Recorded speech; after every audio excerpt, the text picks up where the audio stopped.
Bonjour, nous voilà dans la classe de français, le français au collège. Alors aujourd'hui, nous sommes dans une leçon de grammaire et je suis avec les élèves de première année collège. Aujourd'hui, on va voir les fonctions du nom, les différentes fonctions du nom dans une phrase. Quand j'emploie le nom dans une phrase, il exprime plusieurs fonctions. On l'emploie pour plusieurs fonctions. Il a plusieurs rôles, si vous voulez, dans la phrase. La première fonction, c'est qu'il est sujet. Et quand il est sujet, il désigne celui qui fait l'action. Des enfants jouent dans la cour. Généralement, le sujet se place avant le verbe. Voilà le verbe. Pardon, le verbe. Mais quelquefois, dans certains emplois, on peut le trouver après le verbe. Dans la cour, jouer des enfants. Voilà le verbe.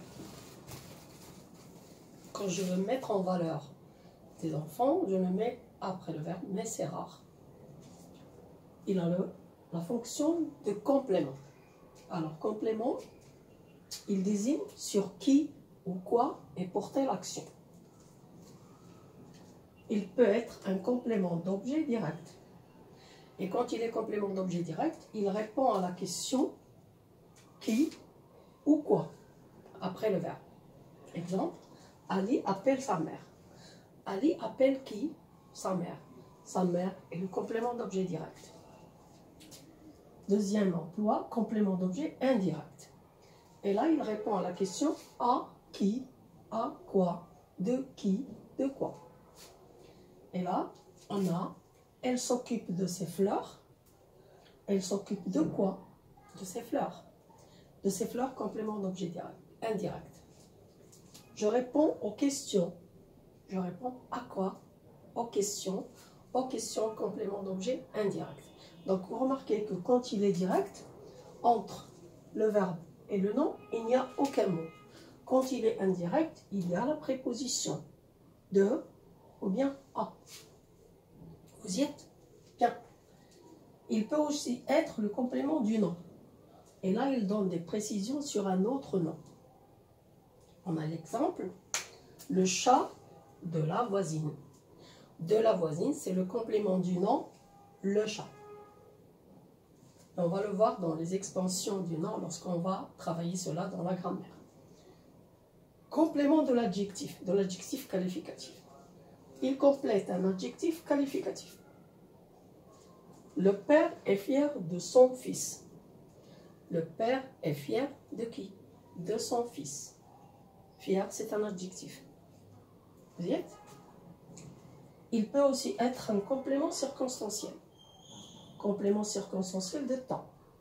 Il répond à la question quand. Nous partirons ce soir. Nous partirons quand? Ce soir. Ce soir est un complément circonstanciel de temps. Il peut être un complément circonstanciel de lieu. Et là, il répond à la question où. L'enfant va à l'école.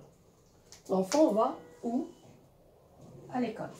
À l'école, complément d'objet. C'est complément d'objet?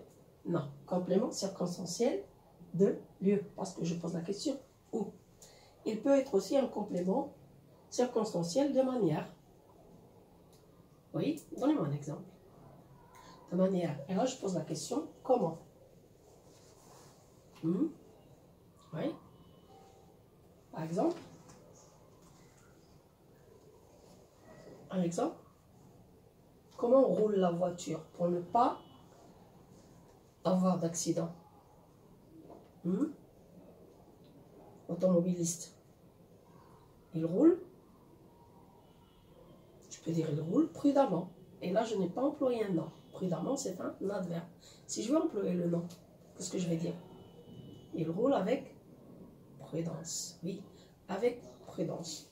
Bien. Donc, je peux avoir un complément circonstanciel de manière. Il roule avec prudence. Et là, le complément de manière, c'est avec prudence. Vous y êtes? Alors, j'espère qu'on a compris les différents emplois du nom, les différentes fonctions du nom dans la phrase. Clair? À la prochaine fois.